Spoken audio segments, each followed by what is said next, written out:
रहमतुल्लाहि व बरकातुहू। उम्मीद करती हूँ आप सब लोग खैरियत से होंगे और ईमान की बेहतरीन हालतों में होंगे। मैं सच बताऊँ तो मुझे नबी पाक सल्लल्लाहु अलैहि वसल्लम की जो मैंने इस्लामियत की बुक्स में पढ़ा था, इससे ज़्यादा डिटेल मुझे नहीं पता थी। लेकिन जब मैंने ये किताब पढ़ी अब्दुल्ला फ़ारानी की, तो मुझे पता चला कि नबी पाक सल्लल्लाहु अलैहि वसल्लम जो है वो बचपन से ही और कम उम्र में भी जितने भी लोग उनसे मिले, जो आलिम थे यहूदी, उन सब ने पहचान लिया था देखकर कि ये नबी हैं, आखिरी नबी हैं। जो नबी पाक सल्लल्लाहु अलैहि वसल्लम से मोहब्बत थी हज़रत अबू तालिब को और हज़रत अब्दुल मुत्तलिब को, उन सब की डिटेल मैंने पढ़ी, तो मेरा दिल किया कि ये आप लोगों के साथ शेयर की जाए, ताकि आप लोग भी पढ़ें, आप लोगों को भी हज़रत मोहम्मद सल्लल्लाहु अलैहि वसल्लम की लाइफ जो गुजरी है, उनके जो मौज़ज़ात थे, उनके जो तबरकात थे, उन सब में इंटरेस्ट पैदा हो। तो इसलिए मैंने ये सीरत नबी का चैप्टर का आगाज़ किया था, जिसमें डेली हम लोग एटलीस्ट 10 to 12 या 15 मिनट्स की वीडियो होती है। तो आप देखिए और दूसरों के साथ भी शेयर कीजिए। तो चलते हैं आज के लेसन की तरफ। जब हज़रत मोहम्मद सल्लल्लाहु अलैहि वसल्लम हज़रत अबू तालिब के यहाँ आए, उनकी परवरिश हज़रत अबू तालिब के सुपुर्द कर दी गई, तो उनकी बरक़ात की वजह से, हज़रत मोहम्मद सल्लल्लाहु अलैहि वसल्लम की बरक़ात की वजह से 2 वक्त का खाना भी सारे घराने के लिए काफ़ी होता था। थोड़ा खाना भी सब आराम से पेट भरकर खा लिया करते थे। इसलिए जब दोपहर या रात के खाने का वक्त होता तो सब दस्तरखान पर बैठते और अबू तालिब इनसे कहते, अभी खाना शुरू ना करो, मेरा बेटा आ जाए फिर शुरू करें। फिर आप सल्लल्लाहु अलैहि वसल्लम तशरीफ़ ले आते और इनके साथ बैठ जाते। आप सल्लल्लाहु अलैहि वसल्लम की बरकत इस तरह ज़ाहिर होती कि सबके सैर होने के बाद भी खाना बच जाता। अगर दूध होता तो पहले नबी पाक सल्लल्लाहु अलैहि वसल्लम को पीने के लिए दिया जाता, फिर अबू तालिब के बेटे पीते, यहाँ तक कि एक ही प्याले से सबके सब दूध पी लेते। खूब सैर हो जाती और दूध फिर भी बच जाता। तालिब के लिए एक तकिया रखा रहता और वो इसे टेक लगाकर बैठते थे। रसूलुल्लाह सल्लल्लाहु अलैहि वसल्लम तशरीफ़ लाते तो आकर सीधे इस तकिए के साथ बैठ जाते। ये देखकर हज़रत अबू तालिब कहते हैं, मेरे बेटे को अपने बुलंद रुतबे का एहसास है।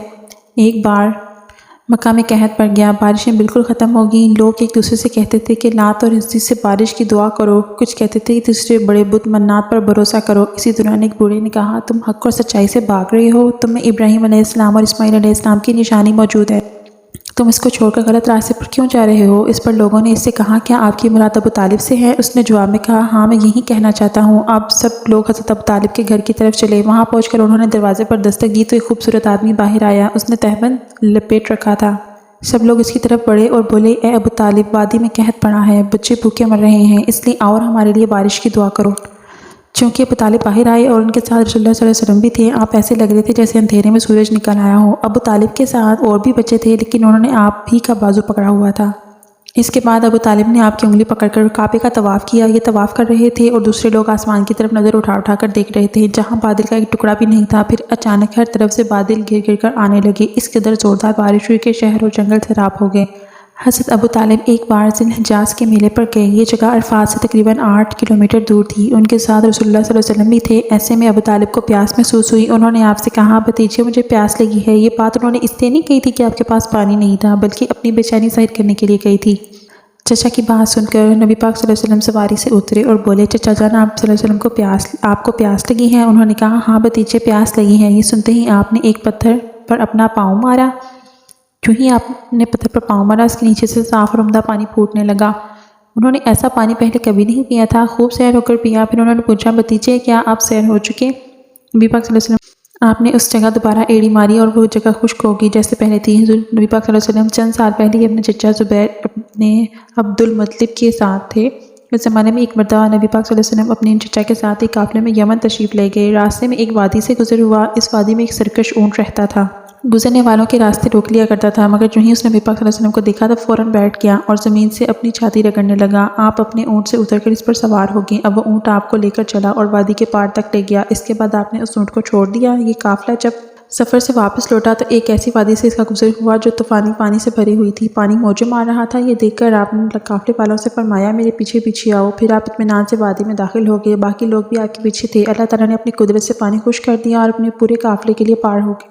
काफ़िला मक्का पहुंचा तो लोगों ने यह हैरतनाक वाक़या बयान किया। लोग सुनकर बोले, इस लड़के की तो कुछ शान ही निराली है। इब्ने हशाम लिखते हैं, बनु लहब का एक शख्स बड़ा क़ियाफ़तशनास था। लोगों की शक्ल सूरत देखकर इनके हालात और मुस्तक़बिल के बारे में अंदाज़े लगाता था। मक्का आता था तो लोग अपने बच्चों को इसके पास लेकर जाते थे। एक बार ये आया तो अबू तालिब आपको भी इसके पास लेकर गए। इस वक्त आप अभी 9 उम्र लड़के ही थे। क़ियाफ़तशनास ने आपको एक नज़र देखा, फिर दूसरे बच्चों को देखने लगा। फारिग होने के बाद उसने कहा, इस लड़के को मेरे पास लाओ।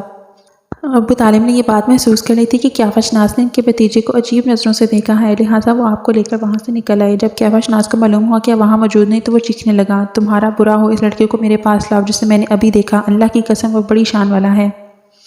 ابو طالب نے نکلتے ہوئے اس کے الفاظ سن لیے تھے۔ ابو طالب نے تجارت کے غرض سے شام جانے کا ارادہ کیا۔ نبی پاک صلی اللہ علیہ وسلم نے بھی ساتھ جانے کا شوق ظاہر فرمایا۔ بعض روایات میں آیا ہے کہ آپ صلی اللہ علیہ وسلم نے جانے کے لیے خاص طور پر فرمائش کی۔ ابو طالب نے آپ صلی اللہ علیہ وسلم کا شوق دیکھ کر کہا، اللہ کی قسم میں اسے ضرور لے کر جاؤں گا، نہ یہ کبھی مجھ سے جدا ہو سکتا ہے اور نہ میں اسے کبھی اپنے سے جدا کر سکتا ہوں۔ ایک روایات میں یوں آیا ہے کہ آپ نے ابو طالب کی اونٹنی کی لگام پکڑی اور فرمایا، چچا نہ مجھے کس کے پاس چھوڑے جا رہی ہیں، میری نہ ماں ہے نہ باپ۔ اس وقت آپ کی عمر 9 سال تھی۔ آخر ابو طالب آپ صلی اللہ علیہ وسلم کو ساتھ لے کر روانہ ہوئے۔ آپ صلی اللہ علیہ وسلم کو اپنی اونٹنی پر بٹھایا، رستے میں عیسائیوں کی ایک عبادت گاہ کے پاس ٹھہرے۔ خانقاہ کے راہب نے نبی پاک صلی اللہ علیہ وسلم کو دیکھا تو چونک اٹھا۔ اس نے ابو طالب سے کہا، یہ لڑکا تمہارا کون ہے؟ انہوں نے جواب میں کہا، یہ میرا بیٹا ہے۔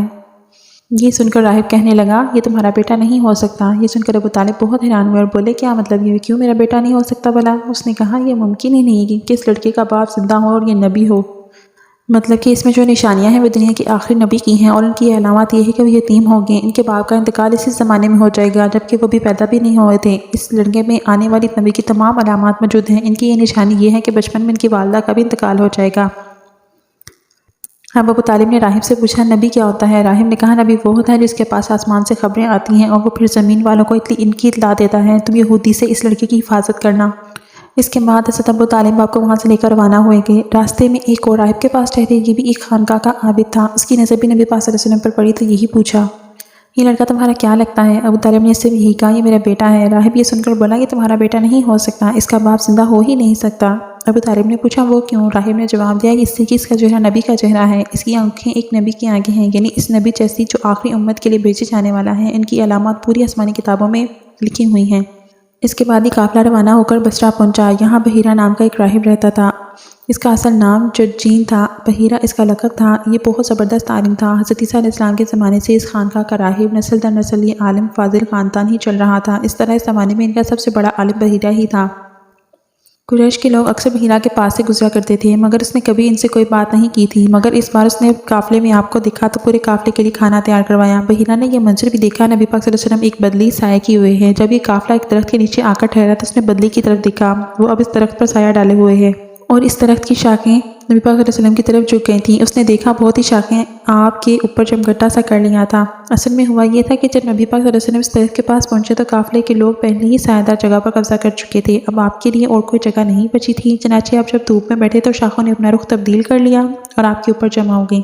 اس طرح آپ مکمل طور پر سائے میں ہو گئے۔ بحیرہ نے یہ منظر صاف دیکھا اور آپ صلی اللہ علیہ وسلم کی نشانی دیکھ کر اس نے قافلے والوں کو پیغام بھجوایا، اے قریشیو، میں نے آپ لوگوں کے لیے کھانا تیار کروایا ہے۔ میری خواہش ہے کہ اب تمام لوگ کھانا کھانے آئیں، مگر بچے بوڑھے جو غلام سب آئیں۔ بحیرہ کا پیغام سن کر قافلے میں سے ایک نے کہا، اے بحیرہ، آج تو آپ نیا کام کر رہے ہیں، ہم تو اکثر اس راستے سے گزرتے ہیں، آپ نے کبھی بھی دعوت کا انتظام نہیں کیا، پھر آج کیا بات ہے؟ بحیرہ نے انہیں صرف اتنا جواب دیا، تم نے ٹھیک کہا ہے، لیکن بس آپ لوگ مہمان ہیں اور مہمان کا اکرام کرنا بہت اچھی بات ہے۔ اسی طرح تمام لوگ بحیرہ کے پاس پہنچ گئے، لیکن اللہ کے رسول صلی اللہ علیہ وسلم آج کے لیے اتنا ہی۔ اپنی نیکسٹ ویڈیو میں ہم بات کریں گے جو ایک بحیرہ راہب تھا جس کا اصل نام جرجیس تھا۔ اس کا نبی پاک صلی اللہ علیہ وسلم کو جب اس نے پہچان لیا کم عمری میں، اس نے نبی پاک صلی اللہ علیہ وسلم کے ساتھ کیسا سلوک کیا۔ تو دیکھتے رہیے، اور اگر آپ کو ویڈیو اچھی لگے تو چینل کو سبسکرائب کریں اور بیل آئیکن کو پریس کر دیں۔ جزاک اللہ خیرہ۔